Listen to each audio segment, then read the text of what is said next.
धन्यवाद देती हूँ पिता परमेश्वर। आज का सुंदर दिन आपने हमें दिया, इसलिए मैं आपको धन्यवाद देती हूँ। धन्यवाद देती हूँ प्रभु यीशु, आप इस युग के अंत तक हमारे साथ हो, इसलिए मैं आपको धन्यवाद देती हूँ। धन्यवाद देती हूँ अब्बा बापा, आपने हमसे इतना प्यार किया कि आपने हमारे लिए आपका इकलौता एक पुत्र दिया और हमें प्रभु यीशु में नीतिमान ठहराया, इसलिए मैं आपको धन्यवाद देती हूँ। धन्यवाद देती हूँ पिता परमेश्वर, आज बोलने वाली मैं नहीं बल्कि पिता आपका पवित्र आत्मा मेरे मुख के द्वारा बोलने वाला है। और धन्यवाद देती हूँ पवित्र आत्मा, आज आप हमें जो कुछ भी सिखाओगे वो एकदम आसान तरीके से और उदाहरणों के द्वारा आप हमें सिखाते हो, इसलिए मैं आपको धन्यवाद देती हूँ। धन्यवाद देती हूँ पवित्र आत्मा, आपने मेरे मुख का, मेरे संपूर्ण शरीर का, मेरे हृदय का कंट्रोल ले लिया है, इसलिए मैं आपको धन्यवाद देती हूँ। धन्यवाद देती हूँ पवित्र आत्मा, क्योंकि मुझे पता नहीं इधर इस जगह पर किसे किस चीज की जरूरत है, लेकिन पवित्र आत्मा आपको सब कुछ पता है और आप हमें उस आसान तरीके से सिखाते हो, इसलिए मैं आपको धन्यवाद देती हूँ। धन्यवाद देती हूँ पवित्र आत्मा, आज आप हमें जो कुछ भी सिखाने वाले हो उसका बीज हमारे हृदय के अच्छे जमीन में बोया गया है और उसे 100 गुना फसल आई है, इसलिए मैं आपको धन्यवाद देती हूँ। अब्बा बापा, मैं ये प्रार्थना प्रभु यीशु के नाम से करती हूँ। आमीन आमीन आमीन। Hallelujah hallelujah hallelujah hallelujah. तो कैसे हो सब जन? आशीर्वादित, बस बस आशीर्वादित, आनंदित नहीं हो? धनवान है, आनंदित है। तो बाजू वाले को हाथ मिलाकर बोलो, मैं प्रभु में आनंदित हूँ। मैं प्रभु में आनंदित हूँ। मैं प्रभु में आनंदित हूँ। मैं प्रभु में आनंदित हूँ। मैं प्रभु में आनंदित हूँ। मैं प्रभु में आनंदित हूँ। मैं प्रभु में आनंदित हूँ। मैं प्रभु में आनंदित हूँ। मैं प्रभु में आनंदित हूँ। हो गया? तो कल आप आए थे, कल आप आए थे तो क्या सीख रहे थे हम? कोई बताएगा? और वचन और शिक्षा के बारे में। अंदर वाला बनना है, बाहर वाला नहीं बनना है। अंदर वाला बनना है।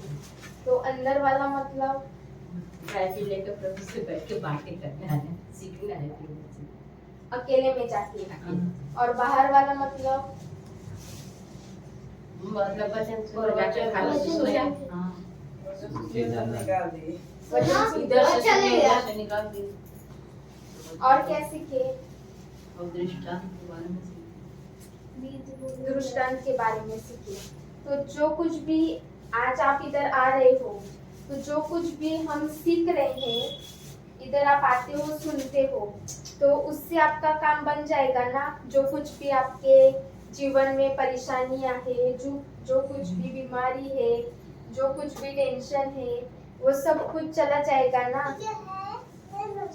इधर आने से, इधर बैठने से और जो कुछ भी कहते हैं वो सुनने से आपका सब कुछ चला जाएगा ना। उसके अनुसार कार्य करने से आपका इधर आने से सब कुछ चला जाएगा, उस पर कार्य भी करना पड़ेगा। जो कहते हैं उसके अनुसार करना पड़ेगा कि नहीं पड़ेगा? तो उस दिन हमने एक वचन सीखा था, हम वो वचन लेंगे। सुक्तिकरण अध्याय 18 का 21।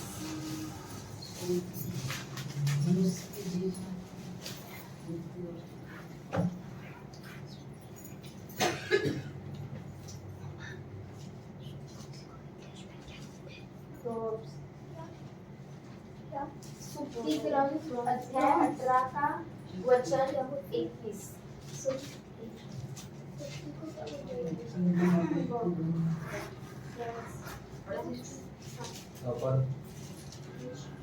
जीवन और मृत्यु जीवन और मृत्यु दोनों मनुष्य की जीवा के अधीन है उसका उसका सदुपयोग करो और तुम्हें उसका फल प्राप्त होगा। तो जीवन और मृत्यु किधर है? मनुष्य की जीवन तो आपके बाजू वाले के जीवन में है कि नहीं आपका जीवन और मृत्यु? हाँ, हर एक के जीवन के अंदर तो किसके जीवन में है?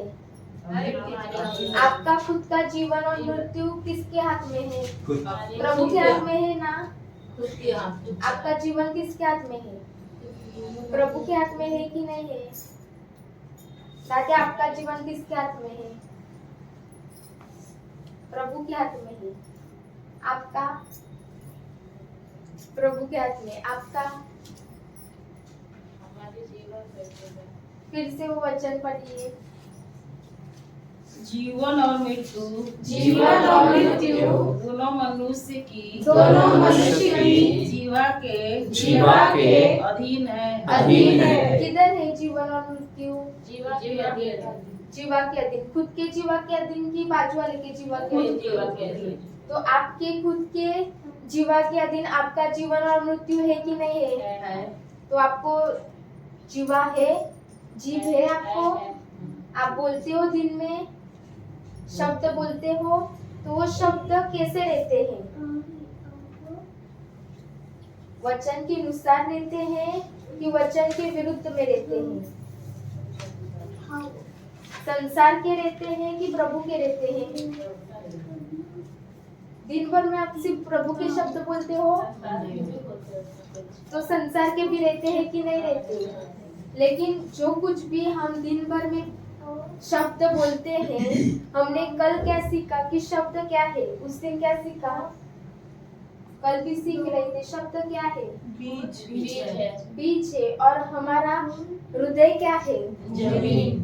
तो जो प्रभु के शब्द है वही बीज है कि जो कोई शब्द है वो प्रत्येक शब्द क्या है?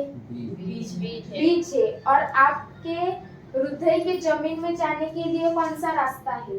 कान। तो जो कुछ भी आप कान से सुनते हो वो बीज किधर बोया जाता है? हृदय के जमीन में। तो अभी आप दिन भर में क्या सुनते हो? बहुत कुछ सुनते हैं। सिर्फ प्रभु का सुनते हो कि संसार का भी सुनते हो? संसार सुनते हैं। बोलते क्या हो? सिर्फ प्रभु का। इधर के लोग सिर्फ प्रभु का बोलते हैं, संसार सुनते और बोलते हैं। संसार का भी सुनते हो। तो जो कुछ भी अच्छा है वो बोया जाता है और जो कुछ भी बुरा है वो भी बोया जाता है कि नहीं जाता? तो अगर आप दिन भर में सिर्फ संसार के शब्द सुनते हो तो आपके कानों के द्वारा तो वो बोए जाएंगे हृदय के जमीन में। और अगर संसार के शब्द है जो आपको नाश में लाएंगे तो आपको फल भी कौन सा आएगा? नाश का आएगा कि नहीं आएगा? और सिर्फ प्रभु के शब्द सुने तो उस दिन हमने सीखा, तो कौन कौन गया था बीज बोने? उस दिन हमने सीखा ना कि हमें क्या बोना है, वचन के बीज बोने हैं कि नहीं बोने? तो कौन कौन गया था बोने?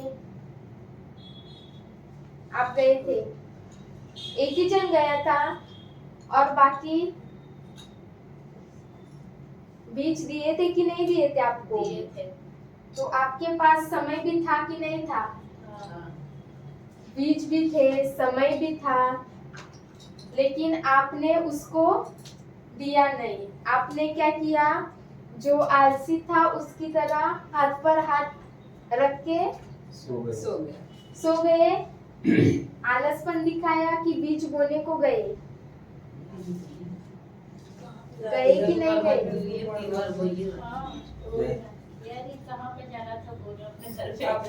अपने हृदय में वो वही में बोले, कहीं नहीं हम लोग कहीं नहीं गए, घर पे ही बैठकर बोला था कि नहीं बोला था?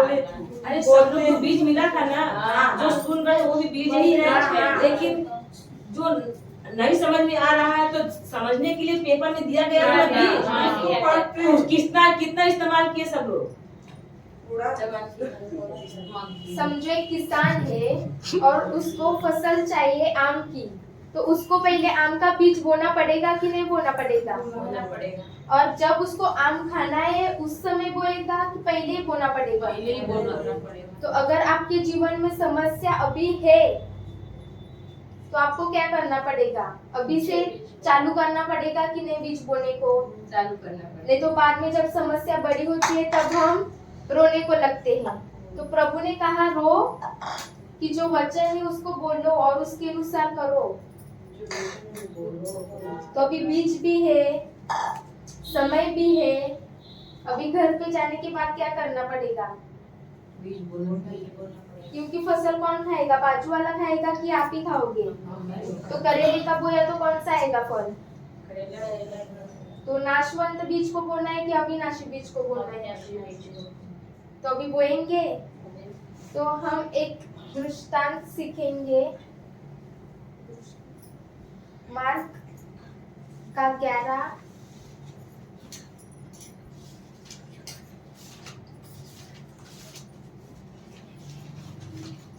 12 से ही शायद।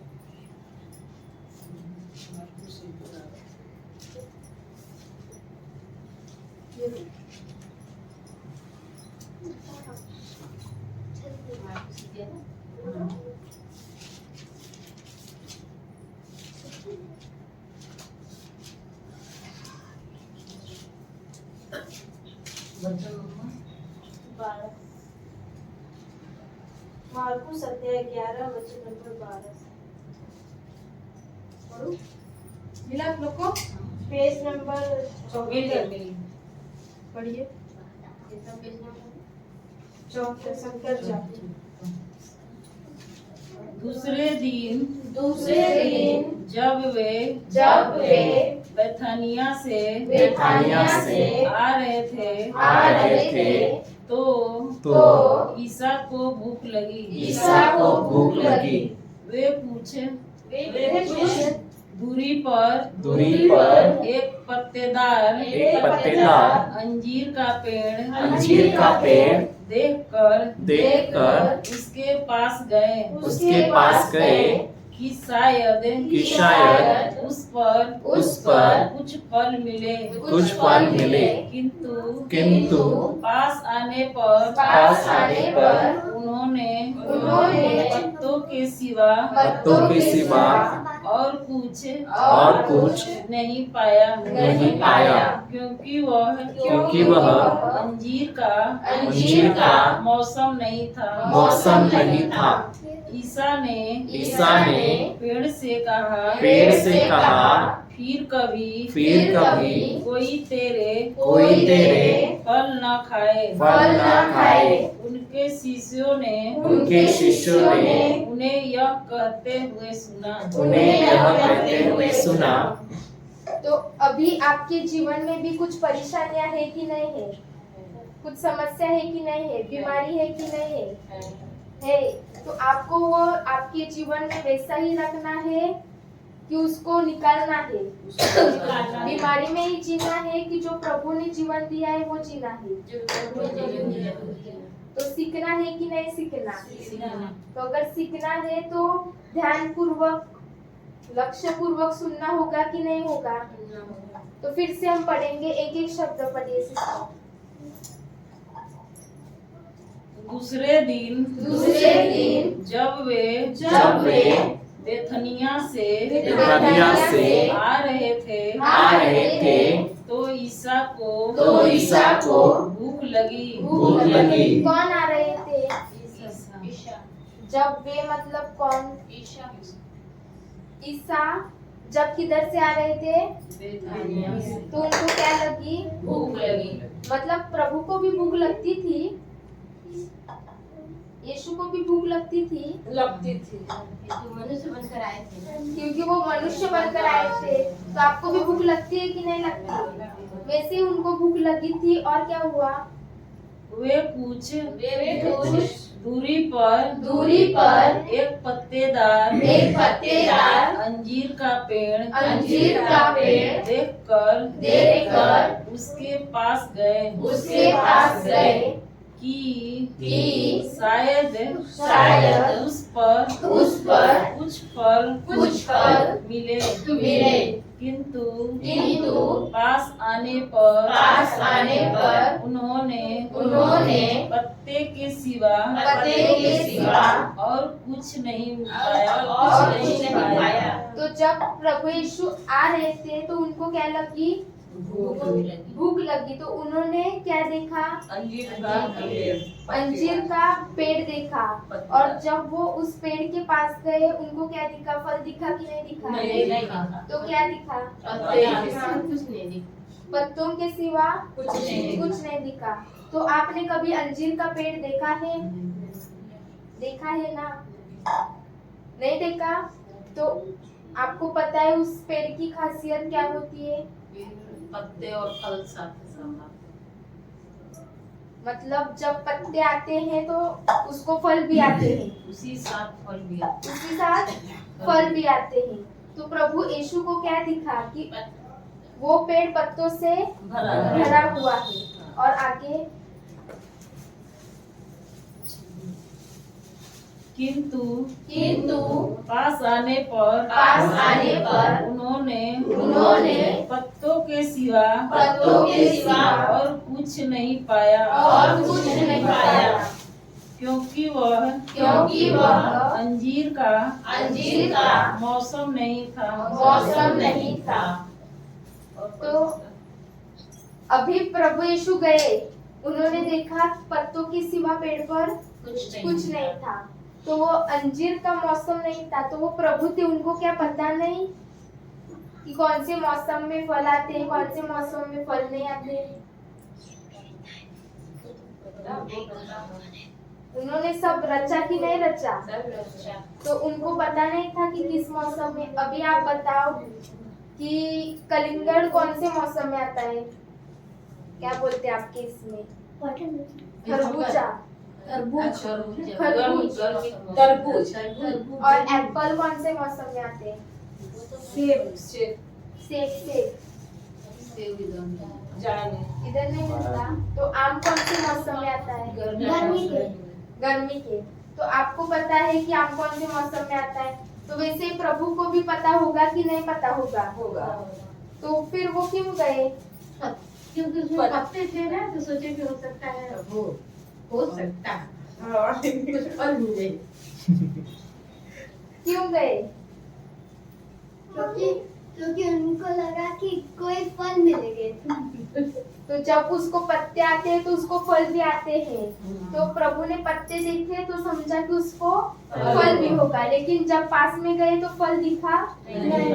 आगे ईसा ने पेड़ से कहा फिर कभी कोई तेरे फल न खाए। उनके शिष्यों ने उन्हें यह कहते सुना। प्रभु ने क्या कहा? उस पेड़ को श्राप दिया कि नहीं दिया? उधर लिखा है, क्या लिखा है उसमें? अब से तेरा फल कोई न खाए। तो अभी उन्होंने उस पेड़ को श्राप दिया कि नहीं दिया? हम भी अपने जीवन में जो हमारे बच्चे रहते हैं, जो हमारे भाई बहन रहते हैं, उनके जीवन में भी श्राप देते हैं कि नहीं देते? नहीं देते। जब आपके बच्चे मस्ती करते हैं तो आप क्या कहते हो? मेरा बच्चा शांत है, प्रभु के प्रेम से भरा है। ये कहते हो कि कितना शैतान है, कितना मस्ती करता है, कितनी शैतानी करता है, बहुत कुछ करते हैं कि नहीं कहते? तो वो जो शब्द हम कहते हैं वही उस बच्चे के लिए उसके जीवन में श्राप बन जाता है कि नहीं जाता? आप अगर कहते हो कि मेरा पति पीकर आता है, ऐसा करता है, गालियां देता है, मारता है, तो आपका पति क्या करेगा? जो आपने बोला वही करेगा कि उल्टा करेगा उसका? वो शांत बैठेगा, आपका सुनेगा? उसका उल्टा करेगा। जो कहा वही कहेगा कि नहीं करेगा? करेगा। जब छोटे बच्चे रहते हैं और वो रात को सोते नहीं तो हम क्या कहते हैं? क्या कहते हैं? उसको डराते हैं गलत शब्द बोल करके। सो जाए तो भूत आ जाएगा। भूत आ जाएगा। तो जो आपने अभी शब्द बोला, सो जाने तो भूत आ जाएगा, तो आपने उस बच्चे के हृदय के जमीन में वो बोया कि नहीं बोया? और वो बच्चा फिर क्या करेगा? अंधेरे में अकेला जाएगा? और जब वो छोटा रहता है तब नहीं जाएगा, लेकिन वो बड़ा रहता है तब भी डरता है कि नहीं डरता अंधेरे में जाने को? डरता है। क्योंकि वो शब्द किसने बोए? कोई बाहर से आकर बोया कि खुद के घर वालों ने ही उसके जीवन में बोए? और फिर हम कोसते किसको है? घर वालों को। और फिर कहते हैं थोड़ी प्रार्थना करो, बच्चा बहुत डरता है, लेकिन उसके जीवन में वो डर का बीज किसने बोया? खुद ने बोया कि नहीं बोया? तो ऐसे ही हम हमारे जीवन में कितने बीज बोते हैं, लेकिन वो नाशवंत है कि अविनाशी है? तो वो नाश का फल लाएंगे कि नहीं लाएंगे? तो अभी बीज को भी बदलना पड़ेगा कि नहीं पड़ेगा? आगे हम तो सोचते हैं घर पे जाकर के बच्चों को कुछ ना बोले, लेकिन वो लोग इतना शैतानी करते हैं, बोलना पड़ता है उन लोगों को। लेकिन आपको दिखता है वो शैतानी करते हैं, लेकिन हमको क्या बोलना है? जो दिखता है वो बोलना है कि जो हमें चाहिए वो बोलना है? जो हमें चाहिए वो। वो शैतानी नहीं करते, वो खेलते हैं, लेकिन आपको दिखता है कि वो शैतान वैसे खेलता है। शैतान थोड़ी वैसे खेलता है। ये गलत शब्द है। ये गलत शब्दों के द्वारा हम उन्हें गलत करते। 15 में पढ़ें।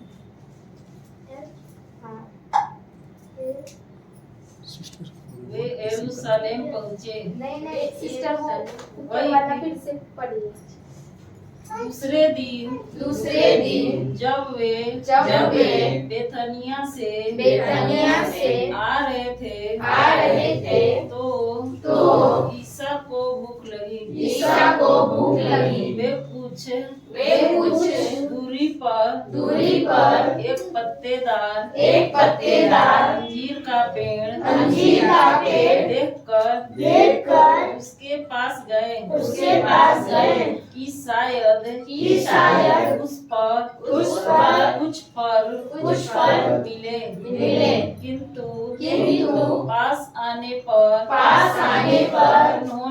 उन्होंने पत्ते के सिवा और कुछ नहीं पाया, क्योंकि वह अंजीर का मौसम नहीं था। ईसा ने पेड़ से कहा, फिर कभी कोई तेरे फल न खाए। तो ईसा ने कहा कि नहीं कहा कि कोई तेरे फल न खाए? ये कहते ही पेड़ सूख गया कि नहीं गया? सूख गया। किधर लिखा है? ये कहते ही तुरंत सूख गया पेड़? तुरंत नहीं सूखा। हम 20वां वचन पढ़ेंगे। प्रातः जब वे उधर से आ रहे थे तो शिष्यों ने देखा कि अंजीर का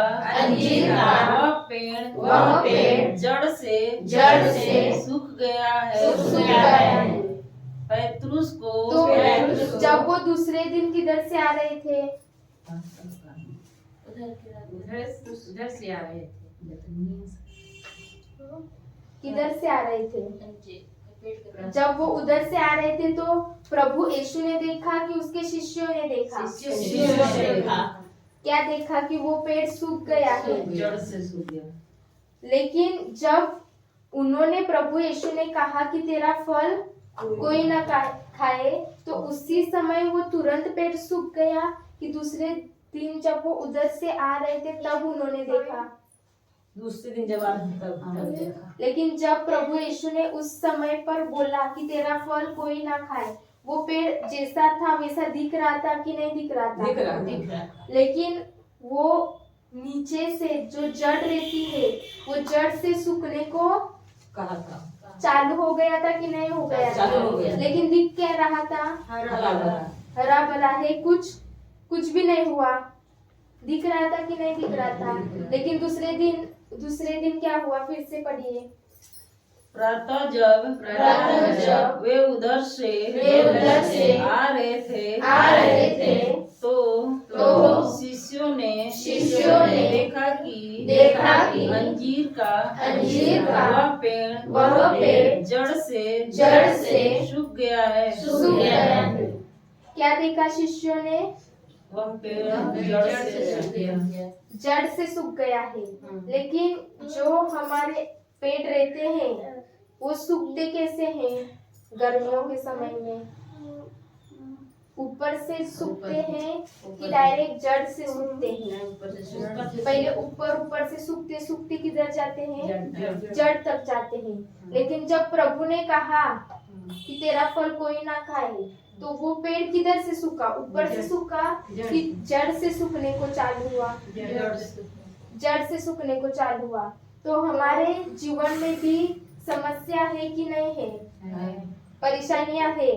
तो जैसे प्रभु ने उनसे कहा कि तेरा फल कोई ना खाए, तो हमको भी हमारे समस्याओं से कहना पड़ेगा कि नहीं कहना पड़ेगा? तो आपको सीखना है कि बंद सीखना है। आगे पढ़िए। पेत्रुस को यह बात याद आई और उनसे कहा गुरुवर देखिए अंजीर का वह पेड़ जिसे आपने श्राप दिया था सूख गया है।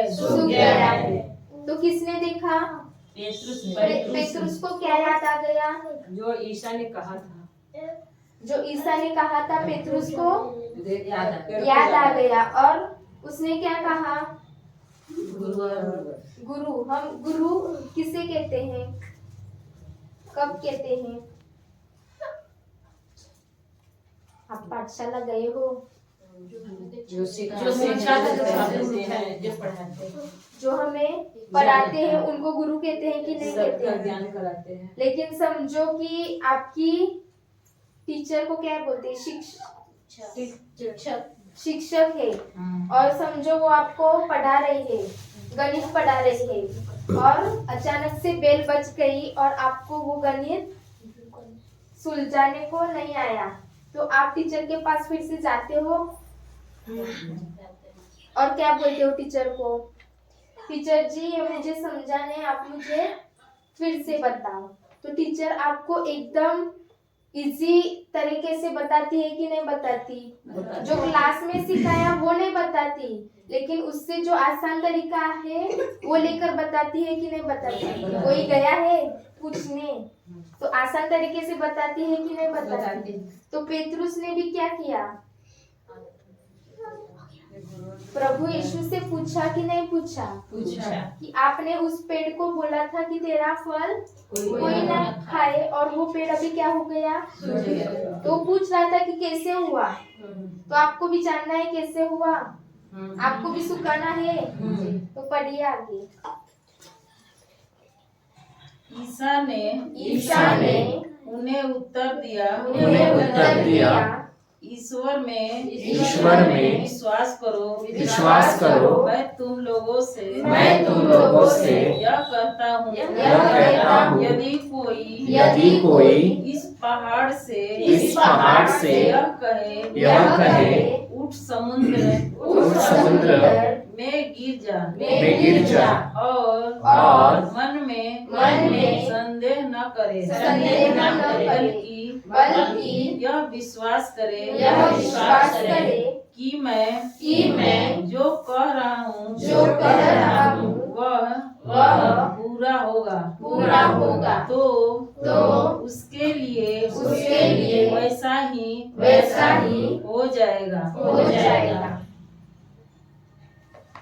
इसलिए फिर से पढ़िए सिस्टर।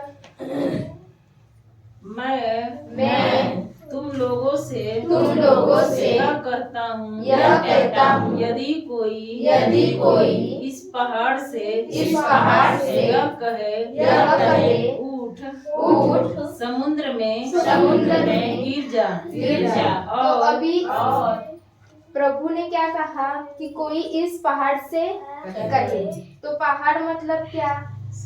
जो इधर है वो, इधर पहाड़ है नहीं है? तो पहाड़ कौन सा पहाड़? Mount Everest? समस्या, बीमारी, टेंशन, परेशानी, जो कुछ भी है परिस्थिति, उसको प्रभु क्या कहता है? पहाड़। और हमने हमारे जीवन में किसी ना किसी को पहाड़ बना के रखा है कि नहीं रखा? किसी ने अपने समस्याओं को रखा होगा, किसी ने बीमारी को रखा होगा, किसी ने चिंता को रखा होगा। तो वो सब क्या है? पहाड़ रचा है कि नहीं रचा? तो उस पहाड़ से हमें कहना है कि उस बीमारी के बारे में हमें कहना है उस पहाड़ से। लेकिन हम अक्सर क्या कहते हैं? जो बीमारी हुई होगी, डॉक्टर ने कहा ये बीमारी हो गई है, तो उसके बाद हम किधर जाते हैं? हॉस्पिटल से निकलकर घर पे आते हैं कि नहीं आते?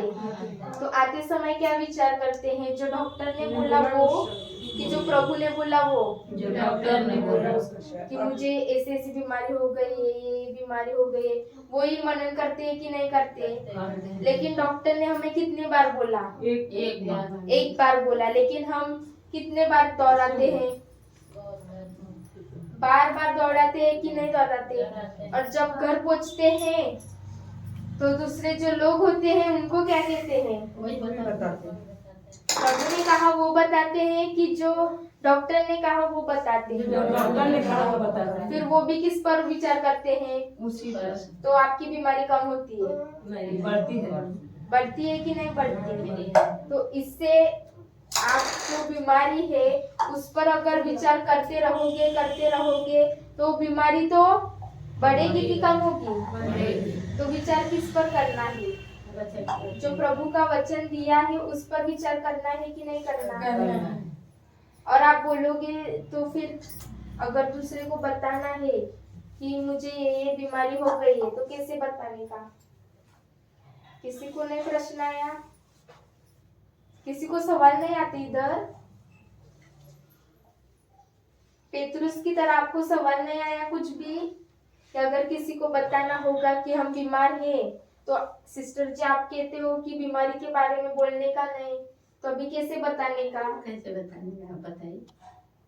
लेकिन किसी ने नहीं पूछा। बोलेंगे उसके हाथ रखो,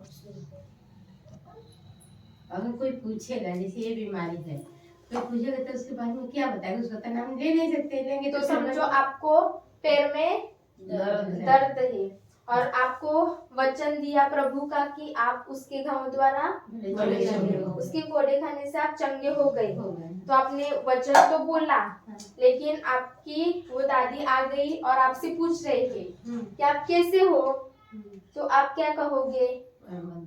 कोई वचन बोलेंगे। पैर में दर्द है, पैर में दर्द है, लेकिन प्रभु के कोड़े खाने से मैं भली चंगी हो गई। तो जो शब्द है ना लेकिन, आपके इसमें लेकिन ही बोलते हैं ना? परंतु ना? लेकिन किंतु परंतु आप ऐसे बोलो कि मेरे पैर में दर्द है, लेकिन प्रभु यीशु के कोड़े खाने से मैं भली चंगी हो गई। तभी कोई पूछेगा कि दीदी कैसे हो, तो आप क्या बोलोगे? मेरे पैरों के घुटने में दर्द है, पर मैं प्रभु यीशु के घाव से। लेकिन आधे जन कैसे बोलते हैं? प्रभु यीशु के कोड़े खाने से मैं चंगी हो गई, लेकिन थोड़ा दर्द है अभी भी। ऐसे उल्टा बोलते हैं कि मैं बोल रही हूँ कि प्रभु यीशु के घाव द्वारा मैं अपनी चंगी हो गई हूँ, पर क्या करी अब? जैसे इस बहन के सीने में गांठ है, दुख आत्मा इस बहन के सीने में गांठ है, ये बता रही दवा करती है, तो हमको गांठ का नाम मत लो, वचन मिला है वो पूरा करो। तो अभी उनको ये बताइए, कोई पूछे तो ये ना कहें कि हंसी। तो अभी आपको कोई पूछे तो आपको क्या कहना है कि गांठ है कि वो गांठ चली गई है? चली गई है, परंतु यीशु के कोड़े खाने से हमारी प्रभु चंगी यीशु के गांठ है लेकिन उसके कोड़े खाने से मैं भली चंगी हो गई। हो गई हूँ। तो अभी वो वचन फिर से पढ़िए। 23। हाँ, मैं तुम लोगों से यह कहता हूँ, कहता हूँ, यदि कोई इस पहाड़ से यह कहे उठ तो समुद्र इस पहाड़ से यह कहे। तो अभी वो गांठ है, वो आपका पहाड़ है कि नहीं है? आपका दर्द है, वो पहाड़ है कि नहीं है? जो गुस्सा है, जो अगर आपका पति शराब पीता होगा तो जो नशे की दुष्ट आत्मा है, गुस्से की दुष्ट आत्मा है, दर्द की दुष्ट आत्मा है, कमजोरी की दुष्ट आत्मा है, उनको कहने का अधिकार आपके पास है कि नहीं है? प्रभु ने दिया है कि नहीं दिया? तो उसको इस्तेमाल करना है कि वैसे ही रखना है? तो जैसे प्रभु ने, फिर से पढ़िए। मैं तुम लोगों से यह कहता हूँ, यदि कोई इस पहाड़ से यह कहे उठ समुद्र में गिर जा और मन में संदेह न करे, बल्कि यह विश्वास करे कि मैं जो कह रहा हूँ वह पूरा होगा। तो अभी जो समस्या है, जो दुष्ट आत्मा है, उनको हमें कहना पड़ेगा कि नहीं पड़ेगा? मुंह खोल के कहना पड़ेगा कि मन में? क्या कहना पड़ेगा? दर्द है तो उसको क्या कहना पड़ेगा? प्रभु यीशु के नाम से दर्द की आत्मा को दर्द के आत्मा से बोलना होगा कि दर्द के बारे में बोलना पड़ेगा? दर्द की आत्मा को बोलना होगा। तो मैं एक उदाहरण देती हूँ। मेरे घर में मेरे पापा जब शराब पीते थे ना, तो हमने उनके ऊपर क्या लिया? जो प्रभु यीशु ने कहा है कि जो भी पहाड़ है उसको उखाड़ने का अधिकार हमारे पास है कि नहीं है? तो हमने क्या किया? जो पापा हमारे शराब पीते थे उनके ऊपर अधिकार ले लिया कि धन्यवाद प्रभु। अगर आपको लिख के दूं ब्रदर? हाँ दो ना। अगर आपको लिख के लेना होगा तो आप ले सकते हो। लिख के लेना है?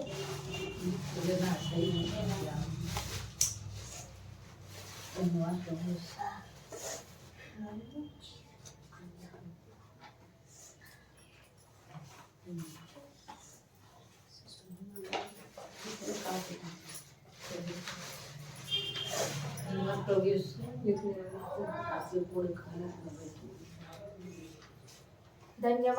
यीशु। मेरे अविश्वास के लिए मैं आपसे क्षमा मांगती हूँ।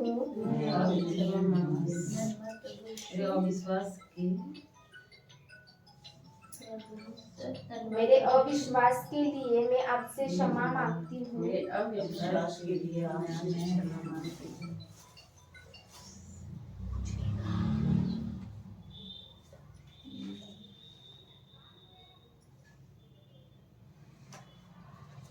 और प्रभु जैसे आपका वचन कहता है,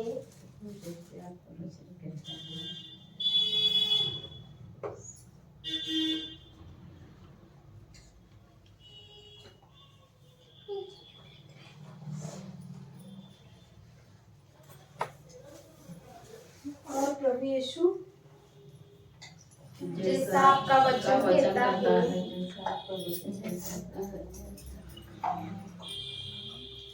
जो कोई उस पहाड़ से कहे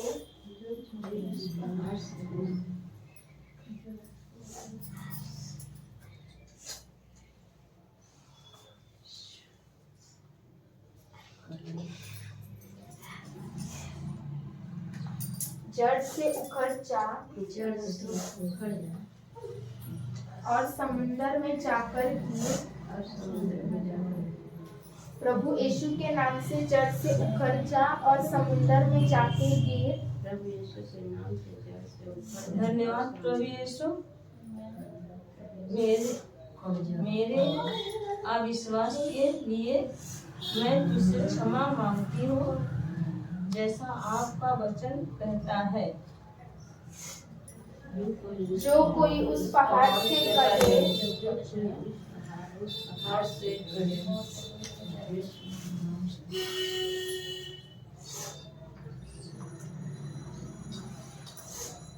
प्रभु यीशु के नाम से जड़ से उखड़ जा और समुंदर में जा गिर।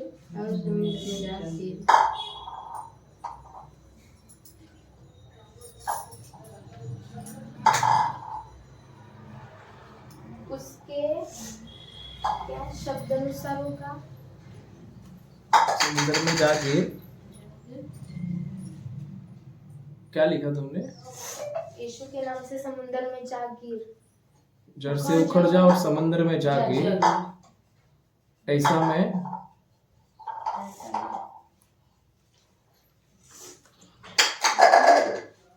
प्रभु यीशु के नाम से जड़ से उखड़ जा और समंदर में जा गिर। और मैं विश्वास करता हूँ कि जैसा मैंने कहा है वैसा ही हो गया है। और मैं विश्वास करता हूँ कि जैसा मैंने कहा है वैसा ही हो गया है।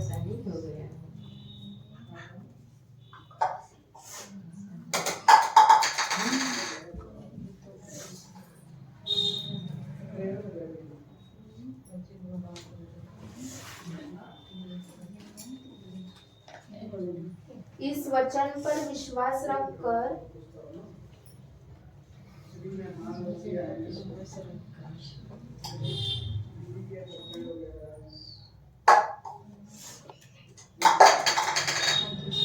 मैं मेरे शरीर में या फिर आपको जो कुछ भी होगा परेशानी या समस्या, जो कोई इस पहाड़ से कहे प्रभु यीशु के नाम से जड़ से उखड़ और समुंदर में गिर समुद्र में गिर। जैसा मैंने कहा है वैसा हो गया है, ऐसा मैं विश्वास करती हूँ। जैसा मैंने कहा इस वचन पर विश्वास रखकर हो गया है। वैसा हो गया है। इस वचन पर विश्वास रखकर मैं मेरे शरीर तो उधर आपको जो कुछ भी परेशानी होगी, जो कुछ भी होगा, उसका नाम लेना है। मैं मेरे शरीर में जो पैर का दर्द है उससे कहती हूँ प्रभु यीशु के नाम से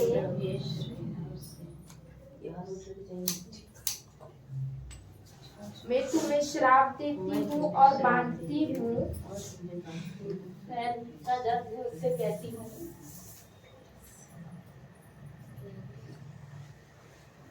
प्रभु यीशु के नाम से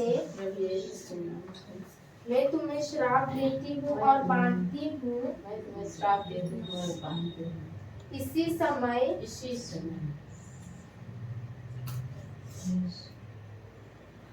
मेरे शरीर से जड़ से उखड़ जा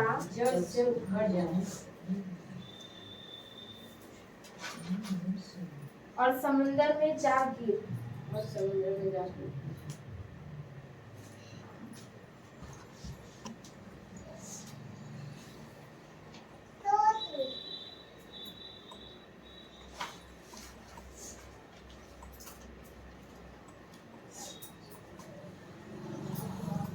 और धन्यवाद देती हूँ प्रभु, जो कुछ भी मैंने कहा वो इसी समय हो गया है यीशु के नाम से, इसलिए मैं आपको धन्यवाद देती हूँ। और ये प्रार्थना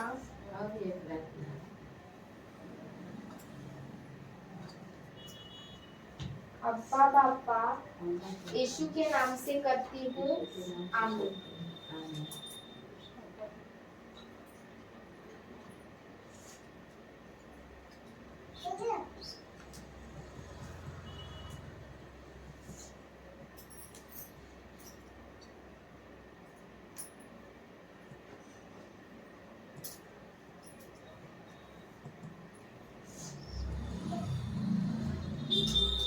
तो अभी जो अधिकार आपको लिख के दिया वो आप अपने जीवन में वैसा ही रखना है कि इस्तेमाल भी करना है।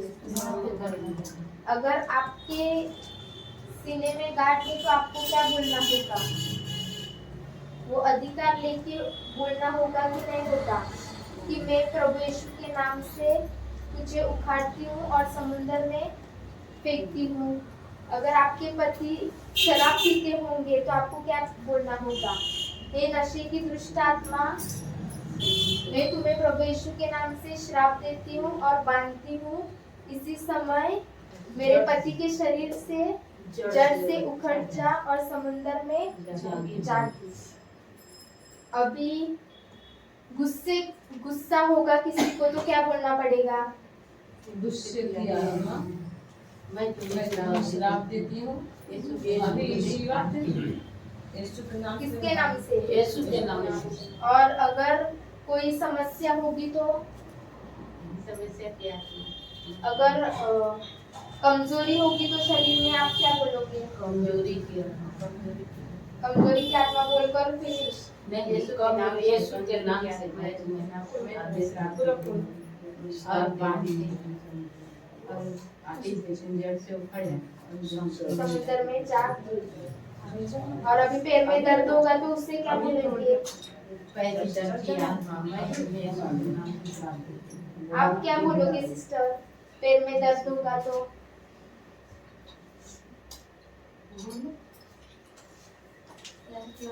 मैं तुम्हें आदेश देती हूँ। दर्द की आत्मा दर्द की आत्मा मैं तुम्हें आदेश देती हूँ। जड़ से उखड़ और समुद्र में जा गिर। तो अभी पता चला कैसे लेने का, और मुंह खोल के लेना पड़ेगा कि नहीं पड़ेगा? और अभी आपने बोला कि दर्द की आत्मा उखड़ जा और समुद्र में जा गिर, और फिर देख रहे हो कि पैर में फिर से दर्द हो रहा है, तो फिर से लोगी कि नहीं लोगी? और फिर से नहीं होगा तो फिर से लेंगे कि नहीं लेंगे? और अगर शाम को देखा कि है तो फिर से सुबह लोगे कि नहीं लोगे? सुबह भी दर्द होगा तो सुबह भी लोगे, और दोपहर में दर्द होगा तो दोपहर में भी लोगे। जब दर्द होगा तब हमको ये कहना है। तो जब प्रभु यीशु उस पेड़ से कहा कि तेरा फल कोई ना खाए, तो उस समय वो पेड़ जैसा था वैसा दिखा कि नहीं दिखा? वैसा ही दिख रहा था कि नहीं दिख रहा था?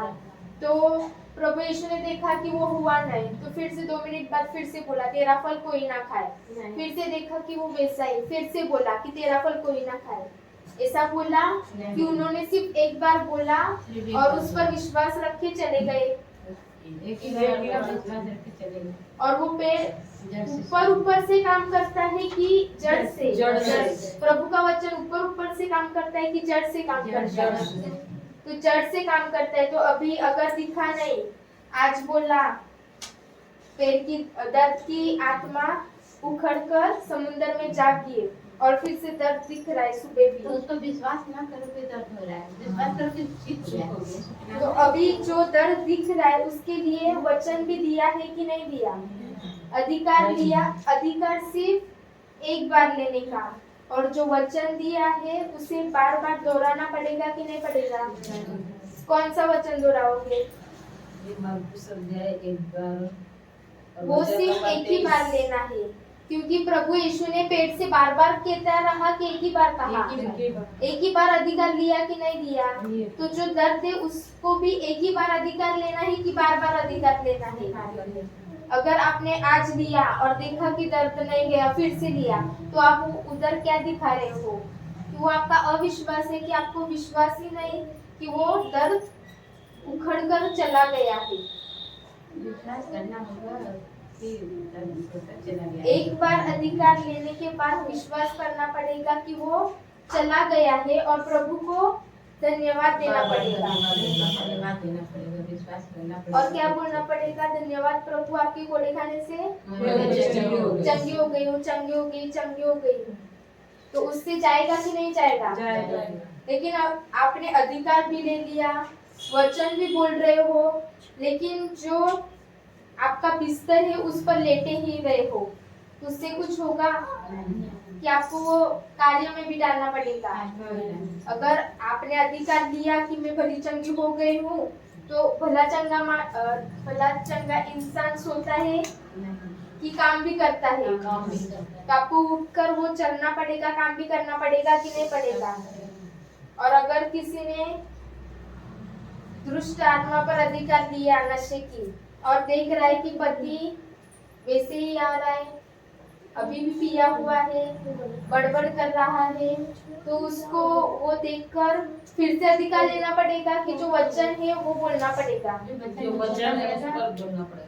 और देखना पड़ेगा, जो वचन बोलते हैं उसके अनुसार देखना पड़ेगा कि नहीं पड़ेगा कि प्रभु का आत्मा मेरे पति पर छाया रखा है। प्रभु यीशु ने स्वयं अभिषेक किया है। प्रभु यीशु ने उसको अभिषेक किया, उसके प्रेम से भर भर दिया और सब शैतान बंधनों के से किए हुए हर एक कार्य को नष्ट कर दिया। नष्ट कर दिया। ये बोलते हो, लेकिन अगर पति आ गया सामने से तो क्या करते हो? ये आज भी विश्वास कराया, ये विश्वास करना है कि जो हमने बोला है वो पूरा हो गया। विश्वास तो करना है, लेकिन देख रहा है पी कर आ रहा है। पी कर आया, ऐसा आपको दिख रहा है तो आप क्या बोलेंगे? आज भी पी कर आया, आज भी पी कर आया बोलोगे कि जो वचन बोल रहा है उसके अनुसार देखोगे कि नहीं, मेरा पति प्रभु का लहू और उसका मांस खा कर आया है? क्या बोलोगे कि वो पी कर आया है कि प्रभु यीशु का लहू पीता है और उसका मांस खाता है? प्रभु यीशु का लहू पीता है और प्रभु यीशु का शरीर खाता है। शरीर खाता है। तो जो बोलते हो उसके अनुसार भी देखना पड़ेगा कि नहीं देखना पड़ेगा? क्योंकि अगर आप पिक्चर देखा है कभी, तो जो पिक्चर में स्क्रीन पर दिखता है वीडियो और जो ऑडियो रहता है वो अगर अलग अलग होंगे तो पिक्चर देखने में मजा आएगा? नहीं आएगा ना, वो कुछ समझेगा। तो आप अगर बोलते हो आपके मुख से कि धन्यवाद प्रभु, मेरा पति आपका लहू पीता है, आपका मांस खाता है, और अगर पति सामने से आया और बोलते हो आज भी पी कर आया, क्या है रोज रोज इसका ये करने का, तो आपका ऑडियो और वीडियो अलग अलग हो गया ना, उसमें क्या फायदा होगा? जो सोच है वो भी बदलनी पड़ेगी कि नहीं? अगर आपने सोच बदल दी, जो वचन है उसके अनुसार देखा, तो वो पति क्या करेगा? तुरंत ही अधिकार लेकर तुरंत ही छोड़ेगा कि धीरे धीरे धीरे धीरे वो जड़ से काम करने को शुरू होगा? हमारे भी डैडी जब पीते थे तो हमने क्या किया, पहले सोचते थे कि वो पी रहे, लेकिन जब इस अधिकार के बारे में पता चला तो वो अधिकार ले लिया और फिर देख रहे थे कि वो फिर से पीकर ही आते हैं। तो अभी क्या करने का? फिर से अधिकार लेने का। तो जो वचन है वो वचन को बार बार दोहराना पड़ेगा, और जो कल्पना है उसको भी बदलना पड़ेगा कि मेरे डैडी पर प्रभु का आत्मा है और उन्होंने प्रभु यीशु ने डैडी को अभिषेक किया है और उनके प्रेम से भर दिया है और सभी बंधनों से मुक्त किया है। मेरे डैडी का शरीर प्रभु यीशु का शरीर है और शैतान को, पाप को, बीमारी को, उनके ऊपर कोई अधिकार नहीं। तो आपको भी बोलना पड़ेगा कि नहीं पड़ेगा? तो अधिकार लोगे? कुछ समझ रहा है कि नहीं रहा? हम एक और वचन लेंगे, इफिसियों की किताब अध्याय 6 का 10 11। इफिसियों अध्याय 6 वचन नंबर 11। आप ईश्वर के अस्त्र शस्त्र धारण करें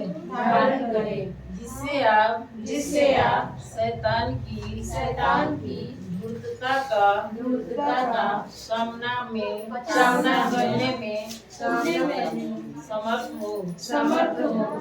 आप ईश्वर की अस्त्र शस्त्र अस्त्र शस्त्र मतलब क्या है? अस्त्र शस्त्र किसे कहते हैं?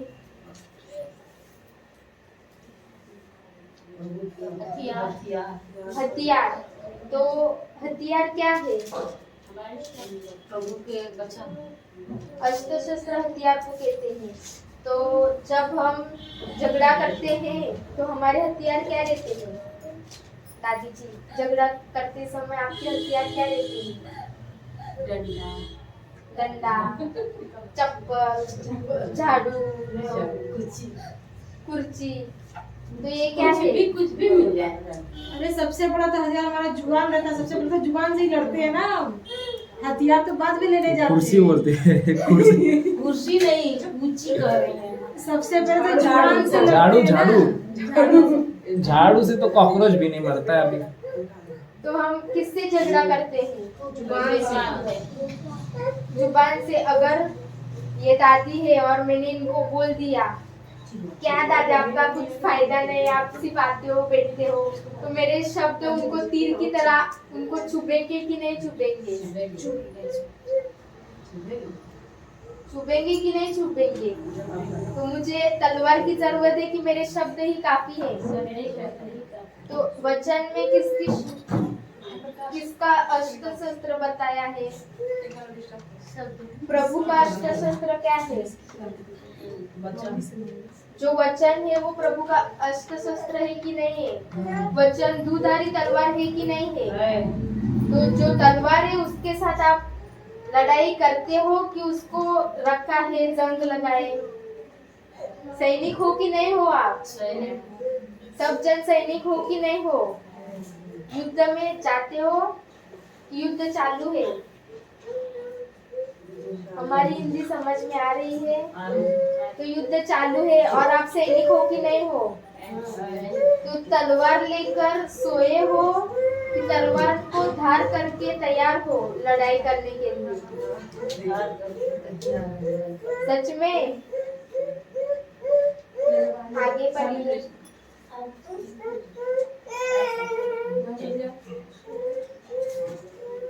आगे पढ़िए।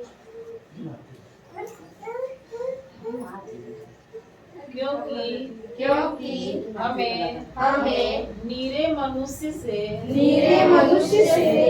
नहीं बल्कि इस अंधकारमय संसार के अधिपतियों अधिकारियों तथा शासकों और आकाश के दुष्ट आत्माओं से संघर्ष करना पड़ता है। उधर मार्क्स और लोगों ने दूसरा ट्रांसलेशन है।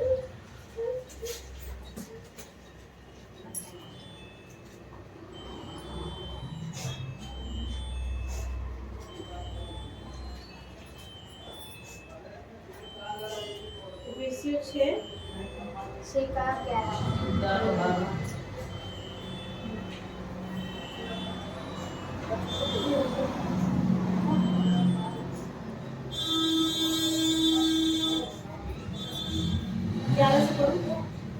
आप ईश्वर के एक मिनट ये वही है शायद।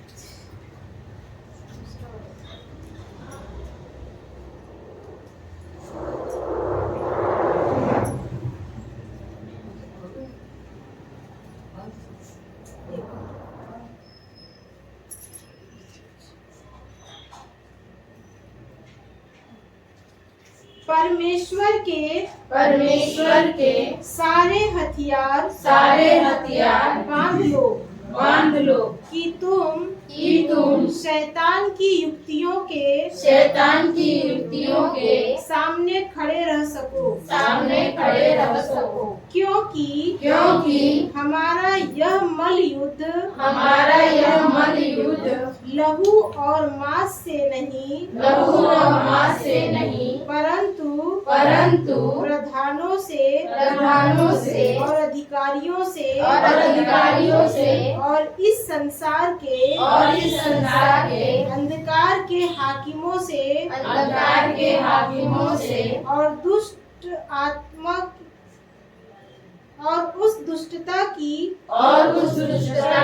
आत्मिक सेनाओं से है जो आकाश में है।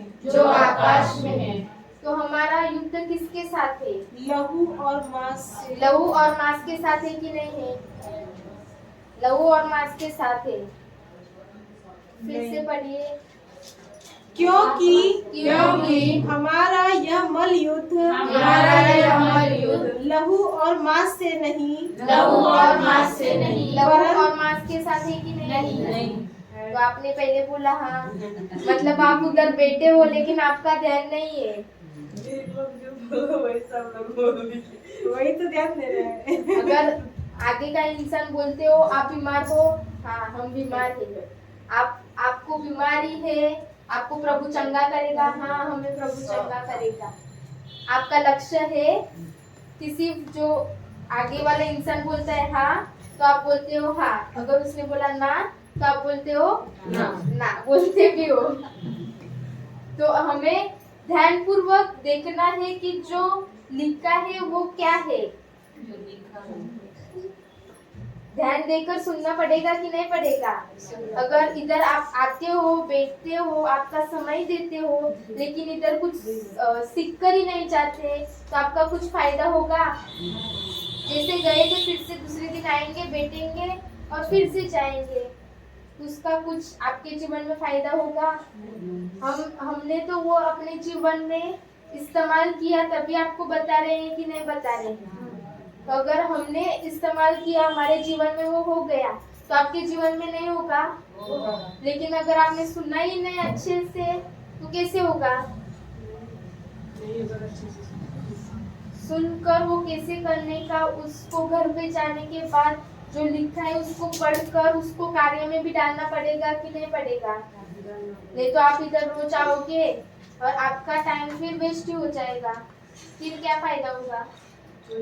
कोई फायदा होगा? जो जीवन है वो बदलेगा कि जैसा ही वैसा ही रहेगा? तो भी पढ़िए फिर से क्या लिखा है। आपका शस्त्र क्या? अस्त्र शस्त्र क्या है? प्रभु का वचन है कि नहीं है? और जो दूधारी तलवार है वो क्या है? प्रभु का वचन है। तो उसको धार करके रखी है कि उसको जंग करके रखा है? तो रोज धार करते हो उसको? सच में क्या पता? तो अर्थशास्त्र क्या है? प्रभु का वचन है। और हमारा झगड़ना रक्त और मांस के साथ, लहू और मांस के साथ है कि नहीं है? नहीं है। लेकिन हम किसके साथ झगड़ा करते हैं? मतलब मनुष्य के साथ करते हैं कि नहीं करते? अगर उसने कुछ बोला तो क्या करते हैं? किसी ने आपको कुछ बोला तो क्या करते हो? उल्टा जवाब देते हो, उससे झगड़ने को लगते हो कि नहीं लगते हो?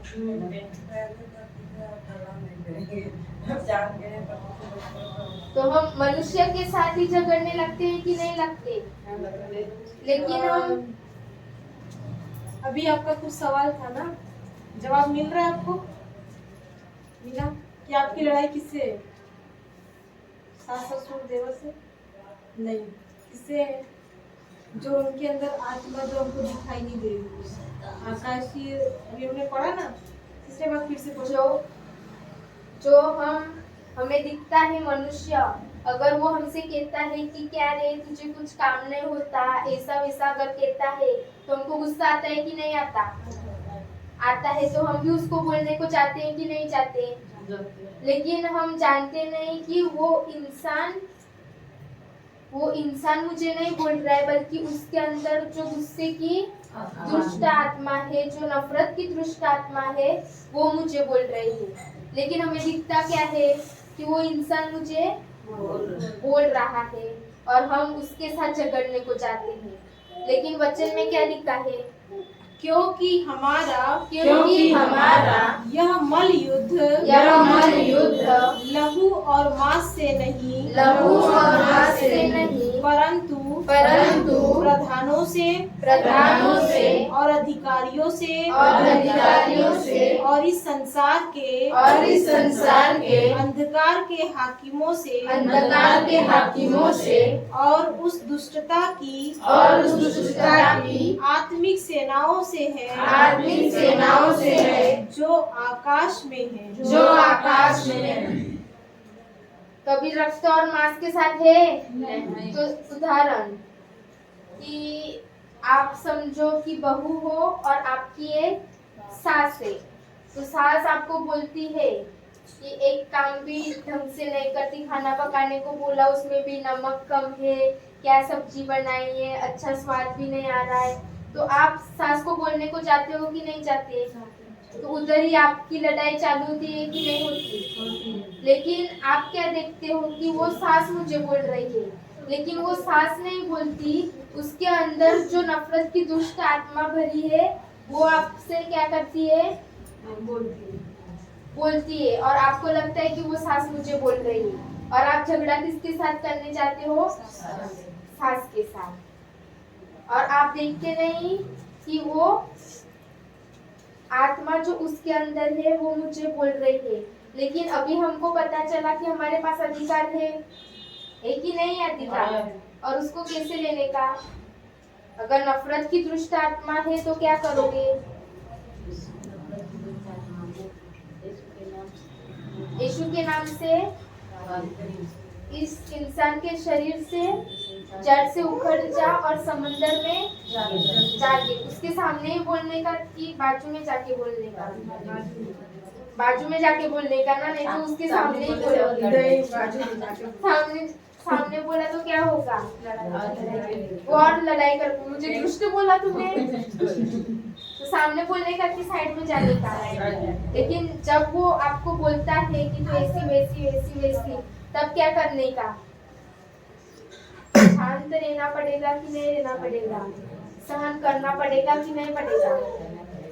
क्योंकि वचन में भी लिखा है कि आप शांत रहो। युद्ध लड़ने वाला कौन है? ये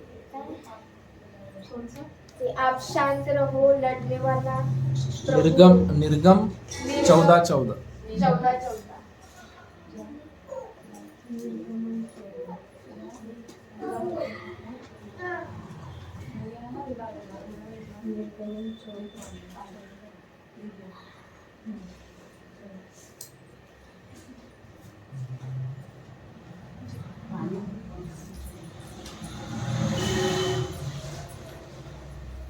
प्रभु ही तुम्हारी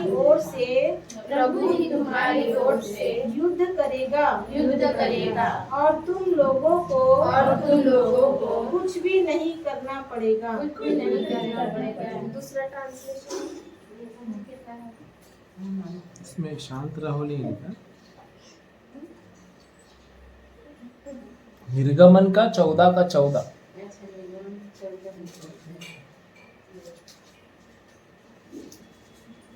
यहोवा आप ही तुम्हारे लिए लड़ेगा। इसलिए तुम चुपचाप रहो।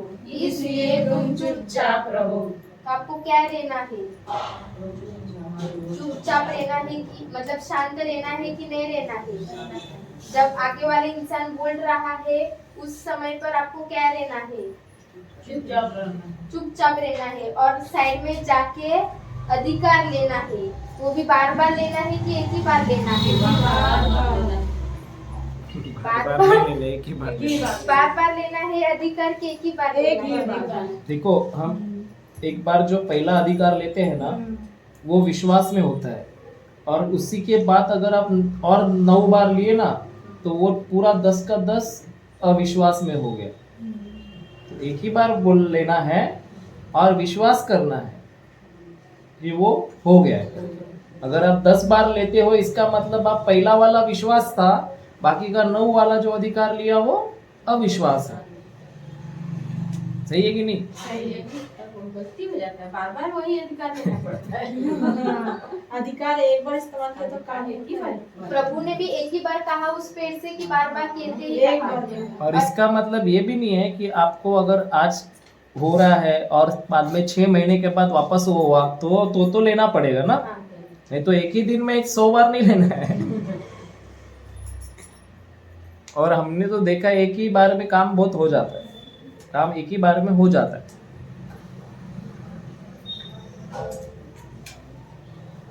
जीवन ठीक। तो कुछ समझा कि नहीं समझा? अधिकार लेना पड़ेगा कि नहीं पड़ेगा? लेना पड़ेगा। और जब परीक्षा होती है, जब प्रभु यीशु की भी परीक्षा हुई कि नहीं हुई? तो उन्होंने क्या कहा? जो लिखा है वो कहा कि जो उनको दिख रहा था वो कहा, जो शैतान ने बोला वो कहा कि जो लिखा था वो कहा। जो लिखा था वो कहा। हमको भी क्या कहना पड़ेगा? जो लिखा है वो कहना पड़ेगा कि नहीं पड़ेगा? करना पड़ेगा। और आपको बीज दिए हैं वचन के, उसको आपके जमीन में बोना पड़ेगा कि नहीं पड़ेगा? उसको रोज खत पानी देना पड़ेगा कि नहीं पड़ेगा? अगर बीज ही नहीं बोए तो आपको फसल कैसे मिलेगी?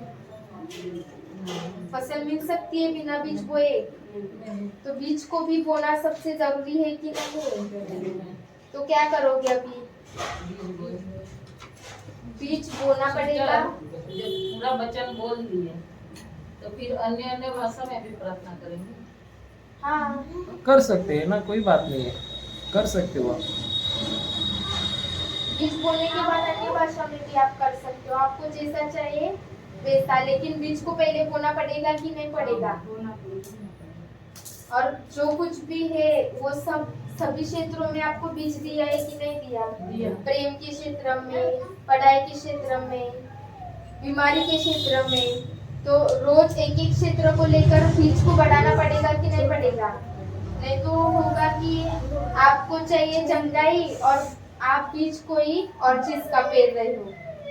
आपको है कमी घटी और आप बीज किसी और चीज का पेड़ रहे हो, बो रहे हो। तो वो भी देखना पड़ेगा कि नहीं पड़ेगा? देखना। कभी कौन आएगा लाश की प्रेयर करने? जॉनी जाओ, चल जॉनी पटापट प्रार्थना कर लास्टची।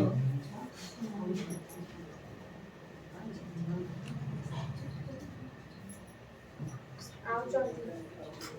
इंग्लिश में किया फिर भी चलेगा। हाँ, इंग्लिश में बोलो।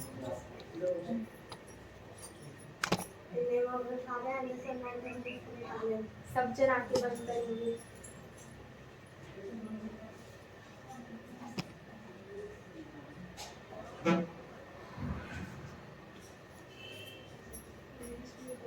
इंग्लिश में बोले इंग्लिश। हिंदी में बोला फिर भी चलेगा। धन्यवाद प्रभु यीशु, जो बीच बोले का दृष्टांत आपने सिस्टर से सिखाया। हम आपको धन्यवाद देते हैं